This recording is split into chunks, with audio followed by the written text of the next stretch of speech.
Quando, quando via meus pais analfabetos, peão de fazenda, eu procurava um caminho para fugir daquela situação, daquele status quo de pobreza.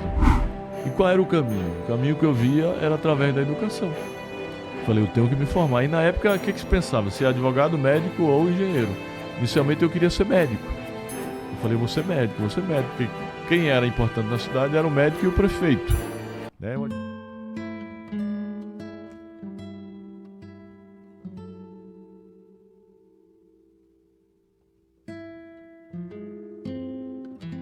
Por que tu rodou tanto assim? É porque meu pai era analfabeto, né? Meus pais eram agricultores. Quando eu tinha 6 anos, eles, fugindo da seca, se mudaram para o Mato Grosso Sempre em busca de sobreviver. Foi trabalhar de peão de fazenda, roçando mato e derrubando mato de machado. E aí eu morei lá dos 6 aos 10 anos. Foi lá que eu montei meu primeiro empreendimento, aos 8 anos, caixa de engraxate. Foi lá que eu fui engraxate de rua. Depois vendedor de picolé, vendedor de laranja.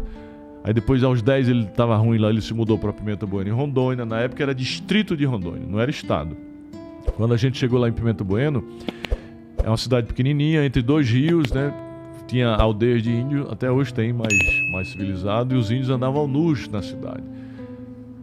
No riozinho. O riozinho era onde tinha várias aldeias de índio. Pertinho lá de Pimenta Bueno. Os índios andavam nus. Eu me lembro, eu cheguei lá em 76, pô.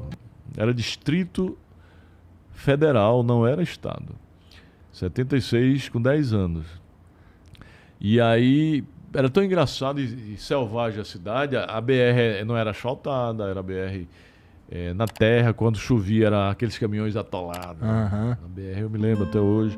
Quando eu saí de lá para estudar, em 79, dezembro de 79, eu peguei um ônibus, passei 4 dias de Pimenta Bueno a Cuiabá, 900 quilômetros, atolando. 4 dias. Que delícia. 4 dias, porque 900 quilômetros para chegar em Cuiabá. Por isso que hoje tu meteu-lhe o jatinho, né? Para não ter esse problema. Exatamente. Então, meu amigo, meu pai na luta pela sobrevivência. Aí quando eu terminei o primeiro grau, que é o ensino fundamental, lá em Pimenta Bueno, não tinha segundo grau. Aí tu fez o quê? Só tinha em Cuiabá, Porto Velho e outras cidades, mas lá não tinha. O que eu fiz? Peguei a mala e me mandei pro Nordeste, porque meu pai não podia pagar Cuiabá nem Porto Velho. Fui procurar uns tios meus para me dar a guarida. E aí eu inicialmente fui para casa da minha tia, depois procurei um tio que era advogado e ele foi meu segundo pai. E ali começou a minha vida. E essa vontade aí de estudar, aí de sair de casa e tudo mais, isso daí era uma longa história que daria aqui um podcast de umas 3 horas. Mas para resumir, eu, quando via meus pais analfabetos, peão de fazenda, eu procurava um caminho para fugir daquela situação, daquele status quo de pobreza. E qual era o caminho? O caminho que eu via era através da educação. Falei, eu tenho que me formar. E na época, o que se pensava? Ser advogado, médico ou engenheiro. Inicialmente eu queria ser médico. Eu falei, vou ser médico. Porque quem era importante na cidade era o médico e o prefeito, né? O advogado também. Então, eu falei, qual é a forma de eu sair, de eu mudar de vida, né? Era através da educação. Eu falei, eu tenho que estudar. Tanto é que quando eu terminei o primeiro grau, meu pai já se formou, né? Primeiro grau, vamos trabalhar no mato.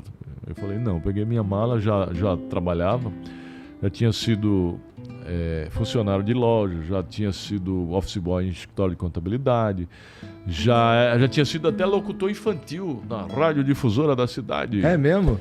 Radiodifusora da cidade, o programa Ouvinte é quem manda, ligue pra cá, peça a sua música e ofereça a sua amada. Locutor infantil, cara. Era da Por rádio, essa eu não esperava. mas não era rádio, não. Era um sistema de alto-falantes. Tinha 2 alto-falantes. Como a cidade era pequenininha, os 2 alto-falantes nos postes da cidade, você alcançava a cidade toda. Entendi. Que loucura, cara. Esta é a Rádio Difusora da cidade, uma organização João Batista Figueiredo. Era o dono da... Entendi. Hoje tu faz parte do conselho de quantas empresas, cara? Como é que tu divide teu tempo em escrever livro? Sou presidente do conselho do Grupo C Educacional, que é o meu foco principal, né? Sou o presidente do Instituto Êxito Empreendedorismo e participo de alguns conselhos, né?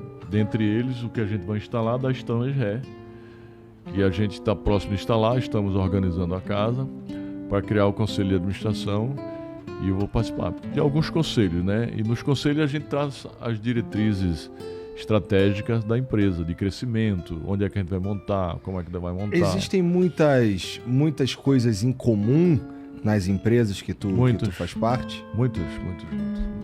Porque assim... Porque na realidade gestão é similar. O que muda é a atividade, mas a questão financeira é a mesma, o sistema é o mesmo, as pessoas são as mesmas, né? Você tem que liderar pessoas. Empresas são feitas por 3 P's: pessoas, políticas e processos. Em primeiro lugar, as pessoas. Depois, as políticas que você tem que criar. E os processos, são os sistemas. Tem gente que diz que sistemas hoje, porque todos estão informatizados, são mais importantes que as pessoas. Eu digo que são pessoas e sistemas. Só pessoas hoje não adianta mais nada, não. Você tem que ter sistemas.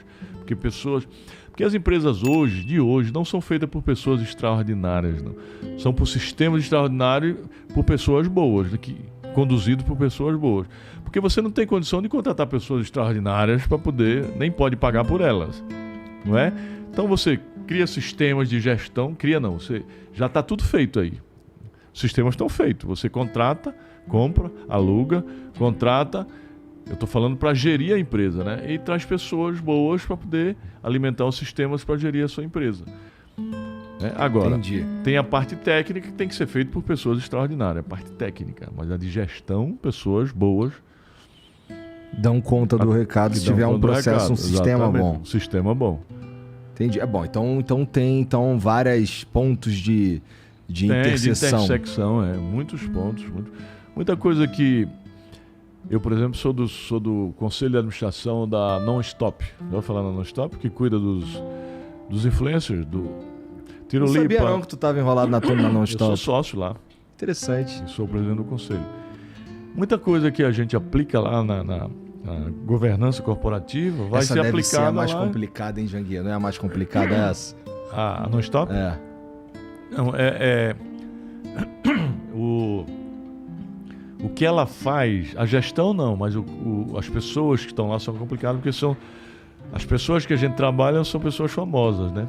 Pois é, David Leonardo, Tiro Lipa, Whindersson Nunes, Simone, e por aí vai. Então, a nossa mercadoria, você precisa ter tato para cuidar. Aham.